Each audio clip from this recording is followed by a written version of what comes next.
મંદિરની જગ્યાના વિવાદમાં સાધ્વી આક્રોશે ભરાઈ સાધુને લાફા ઝીંકી દીધા।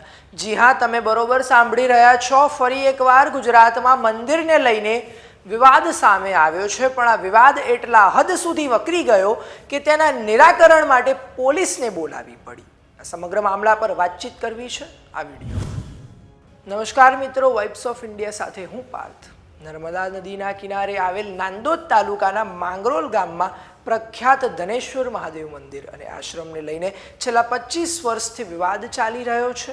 આ વિવાદનું કારણ છે મંદિર અને આશ્રમની જગ્યા, જેના માટે બે સાધુઓ ઘણીવાર આમને સામને આવ્યા હતા, પણ થોડા સમય પહેલા મંદિરના મહંત જાનકીદાસ બાપુની પત્ની ભાગવતદાસ બાપુએ સદાનંદ મહારાજ સામે 100 નંબર પર ફોન કરી ફરિયાદ નોંધાવી હતી અને કીધું હતું કે સદાનંદ મહારાજ અને અન્ય બીજા લોકો અમારા આશ્રમ પર પથ્થરમારો કરી અપશબ્દો બોલ્યા હતા, જેની તપાસ માટે પોલીસ સદાનંદ બાપુના આશ્રમમાં ગઈ હતી। ત્યારે તેમની સાથે પહોંચેલા જાનકીદાસ બાપુની પત્ની ભાગવતદાસ બાપુએ સદાનંદ મહારાજ વચ્ચે ઉગ્ર બોલાચાલી થતા ભાગવતદાસ બાપુએ આવેશમાં આવી ગયા હતા અને પોલીસ સમક્ષ સદાનંદ મહારાજને લાફા ઝીંકી દીધા હતા અને ત્યારબાદ પોલીસે ભાગવતદાસ બાપુ અને સદાનંદ મહારાજને પોલીસ સ્ટેશન લઈ જઈ કાયદેસરની કાર્યવાહી હાથ ધરી હતી। આ સમગ્ર મામલા પર સદાનંદ મહારાજે નિવેદન આપતા શું કહ્યું, ચાલો સાંભળીએ। સોમવતી અમાવસ્યાના દિવસે મારા ત્યાં ઘણા બધા વિધિ કરતા હતા। એ દરમિયાન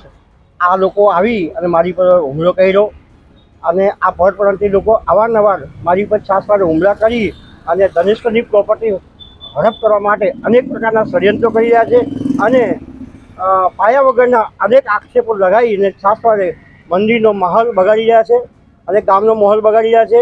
આ બિલકુલ દૂષિત માણસો છે। જાનકીદાસના ધર્મપત્ની ભાગવતદાસજી ઉપે ભૂમિકાબેન એ પોતે મારા કમ્પાઉન્ડની અંદર આવીને અનેક વખત આવી છાસવારે હુમલા કરી અને પોલીસ તંત્રને અને 100 નંબરનો દુરુપયોગ કરી અને છાસવારે આવા ષડયંત્રો કરતા હોય છે। એમનો આક્ષેપ એ હતો કે આ જગ્યા અમને સોંપી દો, એમ આ જગ્યા હડપ કરવા માટેના અનેક પ્રકારના ષડયંત્રો કરી રહ્યા છે। સાધુ સંતો દરેક વ્યક્તિએ શાંતિથી જીવી શકે। આ સમાજની પ્રોપર્ટી છે, તો સાધુના બાપની પ્રોપર્ટી નથી। આ સામાજિક પ્રોપર્ટી છે અને સામાજિક સહયોગથી આ બધું ચાલતું હોય છે અને કોઈને મારી શકતો નથી। કાયદો છે, સંવિધાન છે, દરેકને જીવવાનો અધિકાર છે અને અનેક પ્રકારના આક્ષેપો લગાવી અને પ્રશાસનને અને ગામને અને દરેકને ગુમરાહ કરવા ઉચિત નથી। અને પોલીસ વિભાગની અંદર ચૌધરી સાહેબ બી જાણે છે, પીઆઈ સાહેબ જાણે છે કે એમની હાજરીમાં કેવું મારી સાથે વર્તન કરે છે અને દરેક જોડે એ ઉશ્કેરણીનું વાતાવરણ કરતા હોય છે।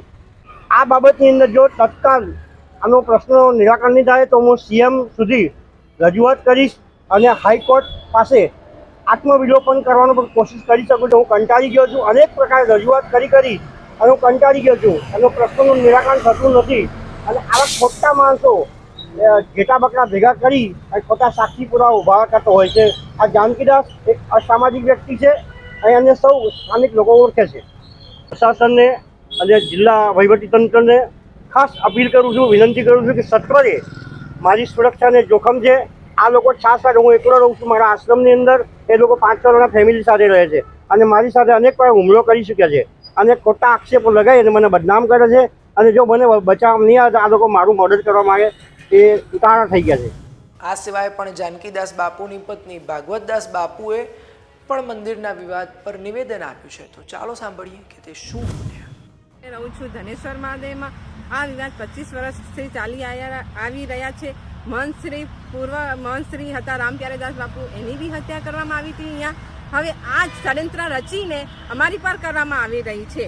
જો કાલે ઘટના ઘટી છે મારી સાથે, એ જો સદાનંદને શબ્દ બોલ્યા છે, એવા ખરાબ શબ્દ બોલ્યા છે, સ્ત્રી વિશે બોલ્યા છે, મહિલા વિશે બોલ્યા છે, એવા શબ્દ ખરાબ, કે એ સારા છે કે ખરાબ છે એટલી મારી વિનંતી છે ને। એ જો ષડયંત્ર રચી રહ્યા છે એ 5 વ્યક્તિ છે, સદાનંદ, મહેશ તડવી, જીતેન્દ્ર ગોસ્વામી, પ્રશાંત અને પ્રીતરામ। આ 5 ષડયંત્ર રચી રહ્યા છે ઓર ધનેશ્વર હડપવા માંગે છે, ત્યાં હોટલ બનાવવા માંગે છે આ લોકો ને। અમને વિનંતી કરું છું મેં સંબંધને કે અમને હે ને પ્રશાંત સરને બધાને વિનંતી કરું છું કે અમને ન્યાય આપો, બસ એટલું માંગુ છું મેં ધનેશ્વર મહાદેવમાંથી। મંદિરની જગ્યા માટે ચાલી રહેલા આ વિવાદ વિશે તમારું શું કહેવું છે અમને કોમેન્ટ કરી જરૂરથી જણાવશો અને આવી અવનવી અપડેટ્સ માટે જોતા રહો વાઇબ્સ ઓફ ઇન્ડિયા।